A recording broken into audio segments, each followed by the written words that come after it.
In a valley wrapped in mist and cradled by forested hills, there lay a quiet village named Starhollow.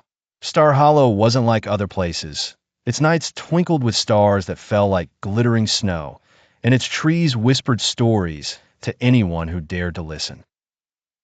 Most of the villagers avoided the woods that circled the village, especially after sunset, for they claimed the forest whispered names, and sometimes those names belonged to children. But for Tara and her older brother Kabir, the forest had always been a place of curiosity. Tara, 10 years old and full of questions, often sat near the edge of the woods, staring into the thick wall of trees as if trying to read its secrets. Kabir, a year older and more cautious, usually tried to pull her back, warning her about the old tales their grandmother often repeated.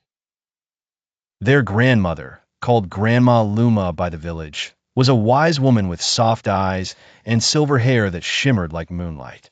She ran a little bakery near the village square, where she told stories while her oven filled the air with the smell of cinnamon and honey.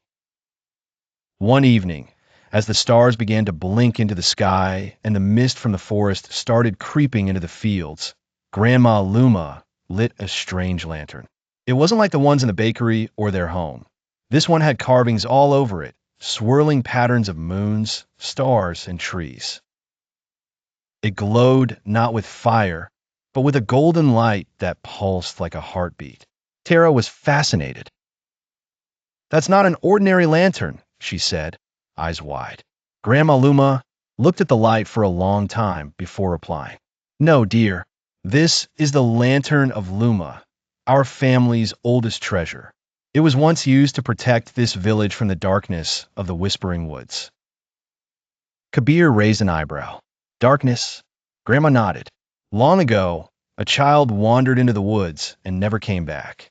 Since then, the forest began to whisper. At first, it whispered names. Then, it started calling to people in their dreams. The only thing that kept the shadows at bay was this lantern. But one night, even it disappeared until it returned to me, all by itself." Tara looked out the window, where the trees stood still, unmoving, as though listening. "Do you think the forest remembers?" she asked. Grandma Luma placed a gentle hand on Tara's shoulder. "It remembers everything, child. The question is, will you?" That night, Tara couldn't sleep. Something in the forest called to her, a soft voice, almost like her name spoken on the wind. She crept from her bed and tiptoed outside. The moon hung low, casting pale silver light over the village. She walked toward the forest edge, the sound of her own breathing louder than anything else. Then she saw it, a glow, faint, golden, just inside the tree lean. It looked just like the lantern. She took one step forward, then another. The air grew colder, but she felt strangely safe, as if the glow was calling her for a reason. Suddenly, Kabir grabbed her arm. "What are you doing?" he whispered, eyes wide. "I saw the lantern," Tara replied. "It's in there." Kabir stared into the forest, then shook his head. "No way. We go back. Now." But then something new happened. The lantern light began to move deeper into the woods, as if waiting for them to follow. Before Kabir could protest again, Tara stepped into the forest. The trees swallowed them in moments. The air grew thick. The world behind them vanished. The forest wasn't just dark, it was alive.